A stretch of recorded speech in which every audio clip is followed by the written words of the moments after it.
It's a real pleasure and privilege for me to introduce to you Mr. Michael Farris. And you've got 25 minutes. Okay. Great, thank you. Thank you, Kevin. I really appreciate all of you coming this afternoon. This is an exciting opportunity to face a very difficult and desperate problem, a nation that is simply out of control because of Washington, D.C. And so I want to start with a simple but important proposition. Washington, D.C. is addicted to power, spending, and debt. It has its own best interest as its highest priority, and no matter which party is in control, the addiction to power and the abuse of the Constitution goes on unchecked. Now, in some venues, I'd have to prove these statements, but for this audience, I'm just going to proceed on the basis that you, like Thomas Jefferson, would hold that these truths are self-evident. Or for those more acquainted with Bart Simpson, you might say that Washington, D.C. is broken as well, like duh. It's the same idea, different lingo for different eras. The public recognizes that there's a mess. The abysmal approval ratings for Congress are not without justification. Members of the public know that something is seriously amiss, but they really don't know how to analyze the specifics of the problem, nor is there a readily apparent solution. The crushing intergenerational debt, a government that spies on all of its citizens and justifies that spying as being in the public's self-interest, regulations that hamper business development and steal our freedom to create jobs, and the ever-present runaway government spending, not for the purpose of the long-range good of the nation, but the spending is simply done to reassure the election of political incumbents. These are just the elements of the problem, but they all arise from a common core. And that core is this: America, at least the Washington, D.C. version of America, no longer believes and no longer follows its first principles.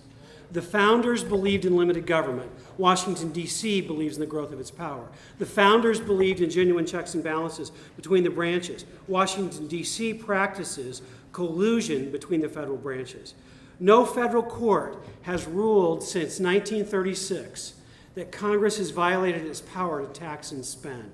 1936 is the last time. And that year was the famous threat by FDR to increase the size of the Supreme Court, to pack the court with a phalanx of New Deal advocates. The court then changed its mind about how to interpret the Constitution. And the New Deal was Congress could legislate as long as it pleased, so long as Congress then let the court manipulate the Constitution as it pleased.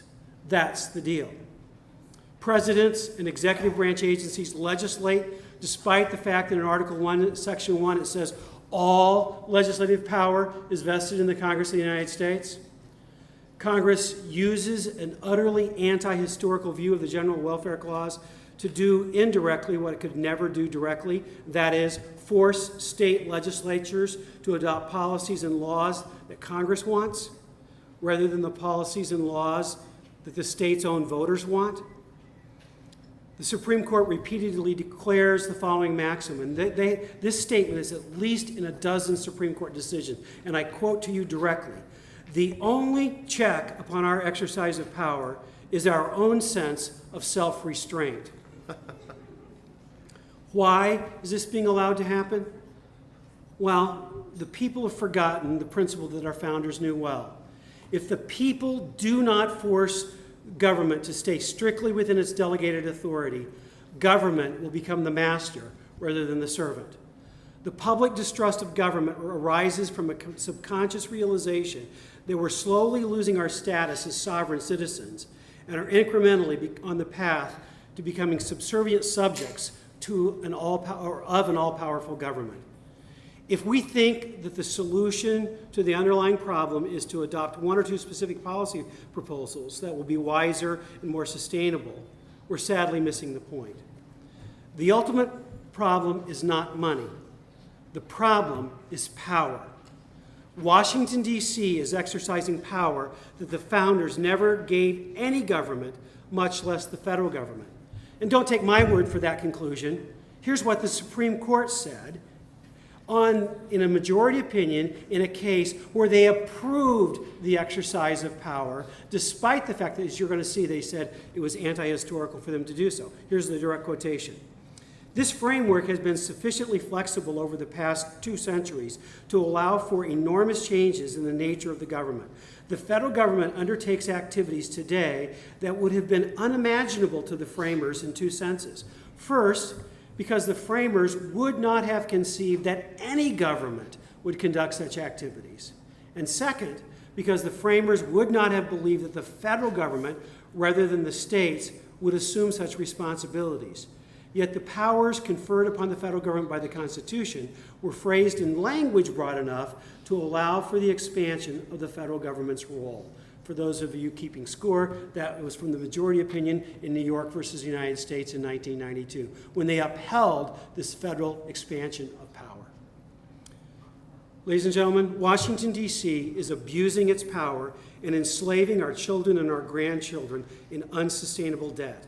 And the people are so frustrated with this abuse of power that serious people are starting to talk about concepts like nullification and even secession.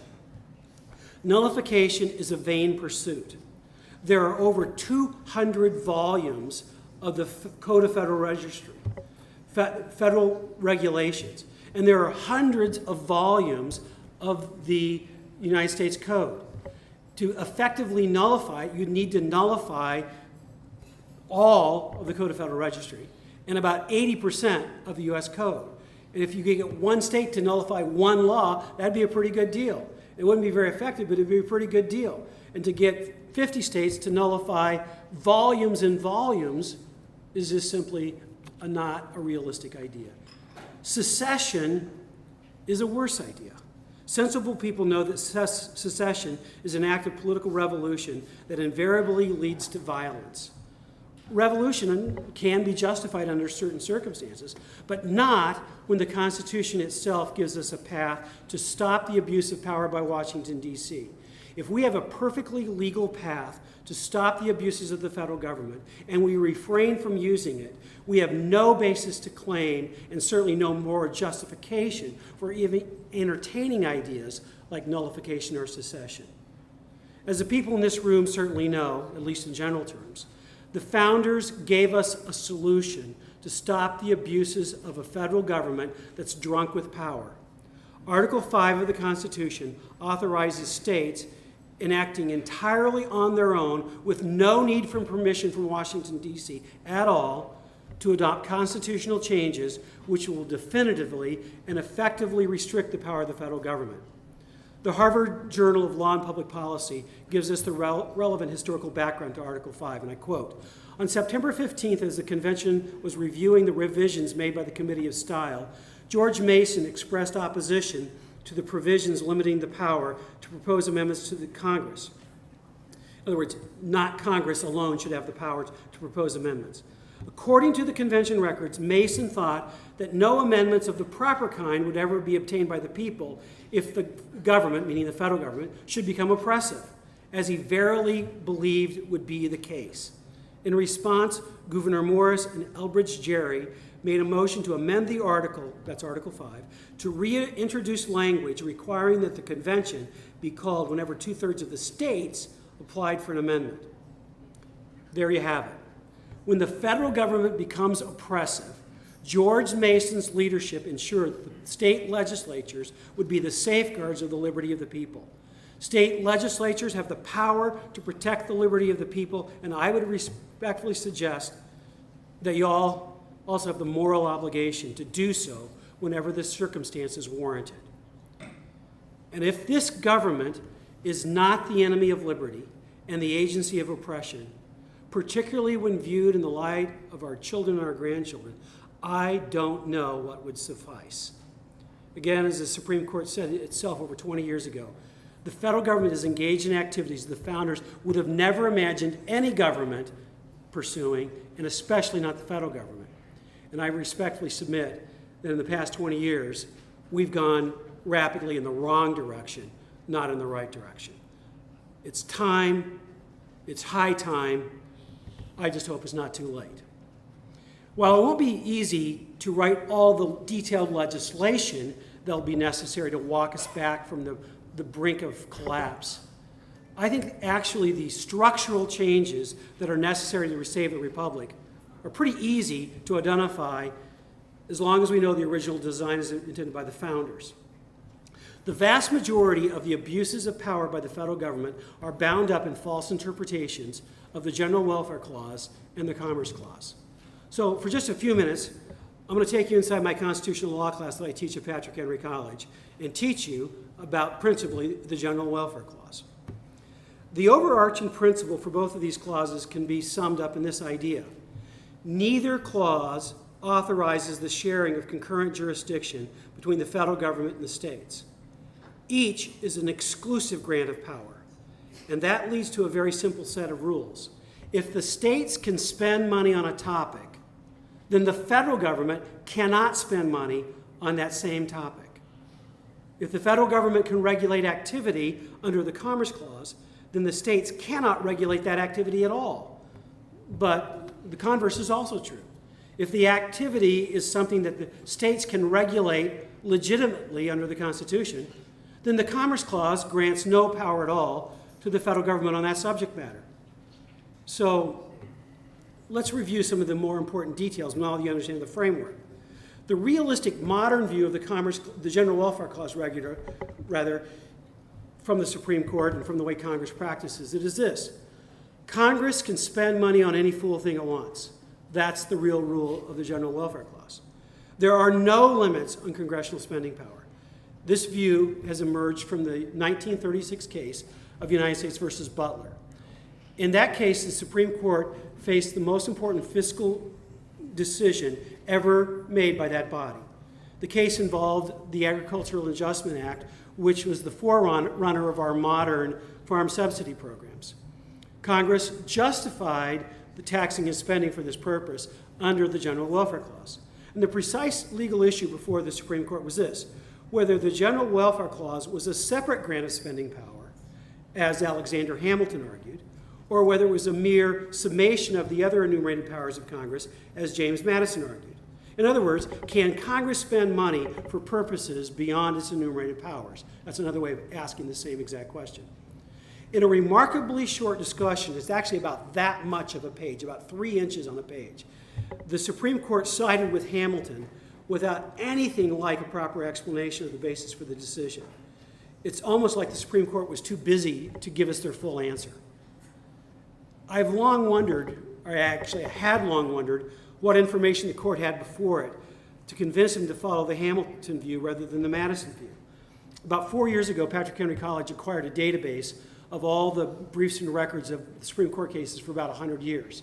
And the second case I downloaded all the records for was the Butler case, because I've just wanted to know this for a long time. There was only one brief filed on the historical issues. It was by the FDR Justice Department. It was fascinating. I read that not only, I knew parts of what they said, Madison had company in holding his view of a limited view of the General Welfare Clause. Thomas Jefferson held the same view.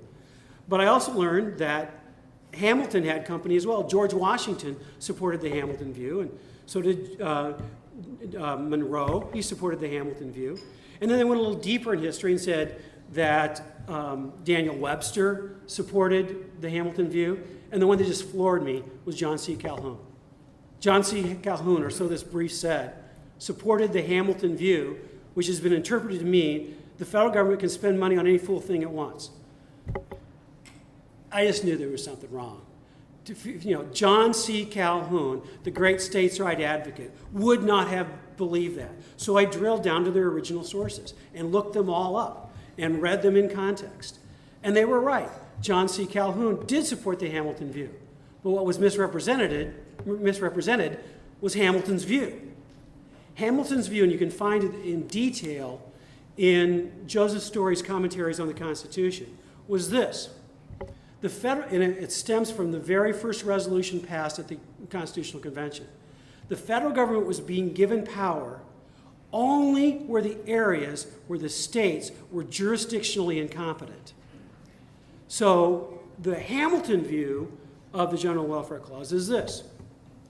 States can pass laws, or excuse me, the federal government can tax and spend for purposes beyond the other enumerated powers, provided two things. Congress concludes that it's in the national interest and not a local interest and not somebody's personal interest, and that the states have no jurisdiction to spend money on that topic. So it's really simple to figure out how you apply this. And that would make sense with John C. Calhoun's view. Can the states spend money on education? Well, yes. Can the federal government? No. Can the states spend money on welfare? Yes. Can the federal government? No. Can the states spend money on health care? Yes. Can the federal government? No. Anything that the states have jurisdiction to spend money on, the federal government cannot spend money on it under the Hamilton view. And everybody knows they couldn't do it under the Madison view. There's only two examples in all of U.S. history where there's a practical difference in the outcome between Hamilton and Madison. One is purchases, like the Louisiana purchase, the Gadsden purchase, the Alaska purchase. When the federal government bought land to expand the United States, Jefferson, holding to that view, thought it was unconstitutional, but he did it anyway because it's so important. But under the Hamilton view, it was perfectly constitutional because it was for the national interest, and it was something the states couldn't do. The states couldn't buy territory from a foreign country to expand the United States. That's the Hamilton explanation. The other is the space program. There's no enumerated power that would justify the space program. But I think pretty clearly it fits the General Welfare Clause. It is for the national interest, and it's something that states cannot do. So there you have it. It's a really simple rule. And that's the overarching plan of the federal government. The Commerce Clause, by the way, means the same thing in reverse. If the states can regulate it, the federal government can't. The states, can regulate banking. The Uniform Commercial Code, Article 2 and 3, it regulates banking. The federal government can't regulate banking, not under the Commerce Clause anyway, because Commerce Clause is a grant of exclusive power. If it's Commerce Clause, the states can't regulate it at all. So what we learn, banking's not commerce. Commerce is shipping stuff. The FAA is a legitimate Commerce Clause power. Planes across state lines, that's commerce. Greyhound buses across state lines, trucking across state lines. It's shipping stuff. That's it. Not manufacturing, not mining, not banking, not all things economic. That's the states. Commerce is the exclusive power of the federal government to make sure that we don't get in trade wars with each other on shipping across state lines. That is exclusively the power. There is no current jurisdiction on any amendment in the U.S. or any subject in the U.S. Constitution that I know of except one. The 21st Amendment gives Congress and the states concurrent jurisdiction on the regulation of alcohol. Otherwise, it's either the federal government or the states. And if the states can regulate it, the Congress cannot. That's the rule that we should have. Now, we need to fix the broad constitutional language that the Supreme Court has declared in that case I quoted to you from, that says it's broad enough for the federal government to grow beyond the intentions of the founders and change the language so that there's no longer any wiggle room. Similarly, the solutions here for both of these areas are a constitutional amendment saying very specifically, Congress cannot regulate any activity or spend money for any purpose that's not within their own legitimate subject matter, and the states are in possession of all the legitimate subject matter of the domestic areas except those explicitly enumerated things that are in the text of the Constitution. All of these rules, if we do these correctly, if we follow the original meaning and adopt new constitutional language to reinstitute the original meaning, we don't have unfunded mandates from the states. We don't have mandates on the states at all. None. Zero zip. Every bit of that is unconstitutional. As a matter of political theory, it is a denial of the Republican form of government to have federal mandates. Because the voters of California, New York, and Massachusetts, let's say, can get together and pull a few other people out of a certain group of states. And those voters could put people in Congress that put mandates on all the other states. And the people that you represent aren't represented in those elections.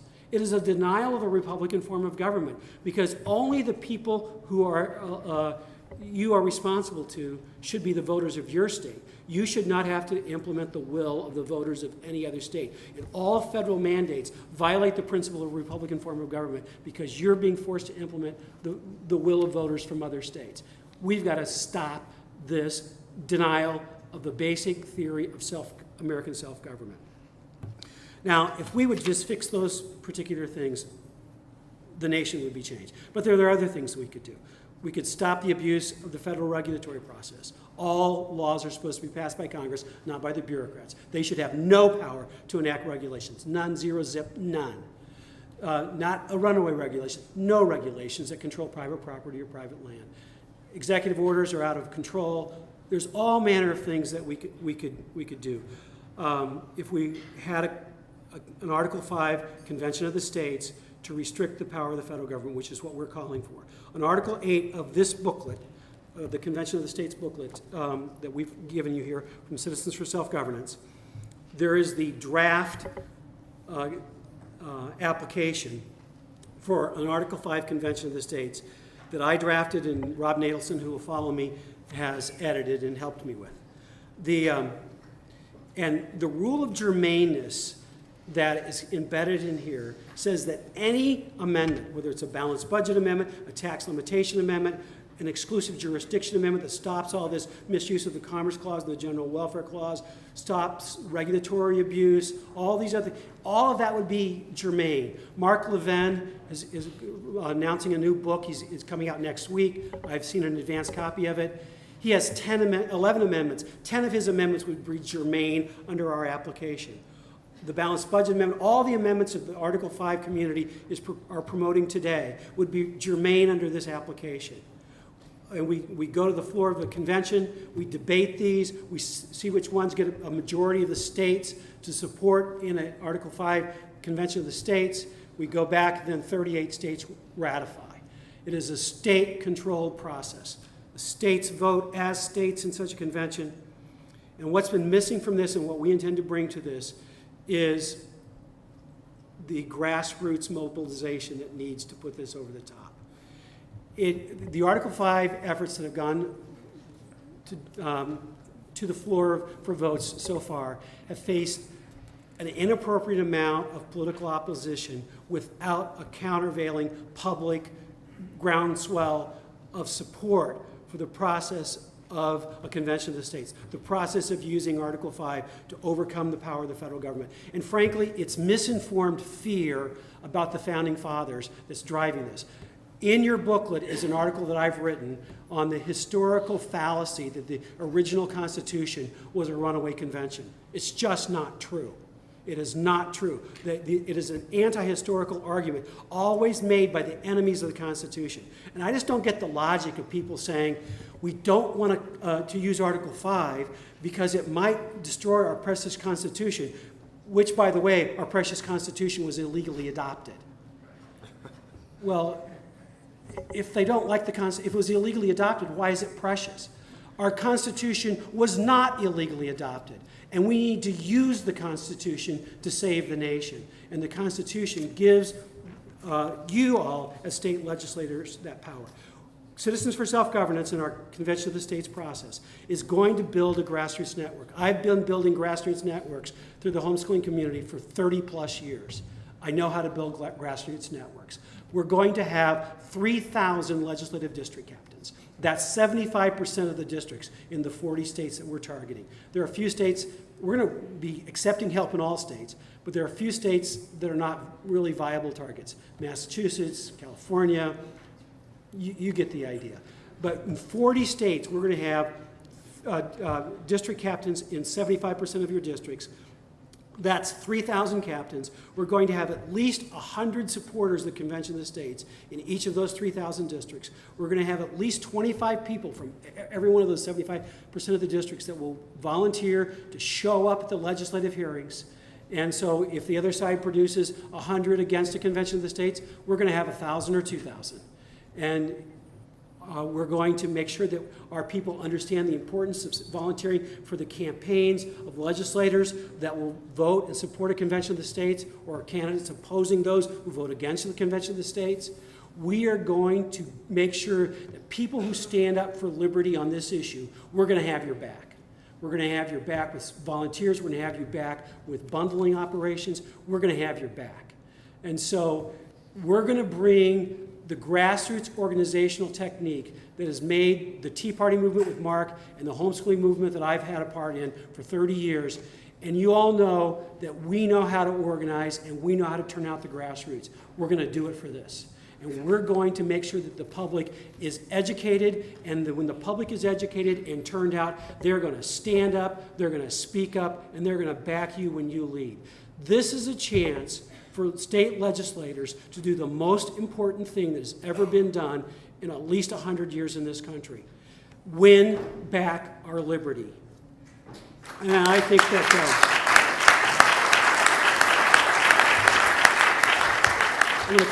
last week I gave a speech on this in the Allegheny Mountains, and a 10-year-old girl raised her hand when I was done and said, "What can I do to help?" And I said, "You could be my biggest asset. I need you to go look every adult you know in the eye and say this: why should I spend half or more of my family income for all of my life paying for things you're buying for yourselves today? What moral justification can you give for stealing my liberty for this purpose?" You go look them in the eye and tell them the only thing we can do to stop Washington, D.C. is to call a convention of the states. Ladies and gentlemen, I'm going to unleash an army of 10-year-olds in this country through the homeschooling movement. And you know good and well we can get them, we can train them, and they are going to look people in the eye and say, we deserve to have liberty too. The Constitution says our duty was to preserve liberty for ourselves and our posterity. There is no constitutional basis for mandates from the federal government to the states. There is a complete constitutional basis for the states mandating the federal government to stop the runaway abuses of power. Thank you very much.